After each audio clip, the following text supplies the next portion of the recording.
insects. Inspired by their natural counterparts, bionic insects attempt to replicate these remarkable features. Using materials like carbon fiber, bionic insects too have lightweight structures. Miniaturized motors mimic the rapid wing beats of natural insects, while tiny sensors replicate their sensory systems. But bionic insects are not just carbon copies of natural insects, they bring something unique to the table. Unaffected by natural ailments that can fell their biological counterparts, bionic insects have a resilience that is truly remarkable. Their lifespan isn't limited by biological constraints, and they can withstand environments that would be inhospitable to natural insects. Their programmability is another advantage. While natural insects act on instinct, bionic insects can be programmed to perform specific tasks, from surveillance to pollination. While bionic insects draw heavily from their natural counterparts, they also bring unique advantages to the table.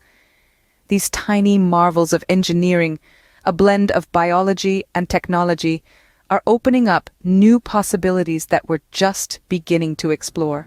As the frontier of technology continues to expand, so does the potential for bionic insects. Picture a world where swarms of bionic bees pollinate our crops, or where tiny insect drones carry out delicate search and rescue missions. These scenarios may sound like science fiction, but they're closer to reality than you might think. Bionic insects could revolutionize fields like surveillance, where their small size and flight capabilities make them perfect for discreet observation. In search and rescue, bionic bugs could reach places humans and larger machines cannot, potentially saving lives in the process. Scientific research is another area where these high-tech critters could shine. Imagine insect biobots exploring hazardous environments, gathering data that would be impossible for humans to collect. But with these exciting possibilities come ethical considerations. As we engineer life, we must ask ourselves, where should we draw the line? What rights should these new beings have?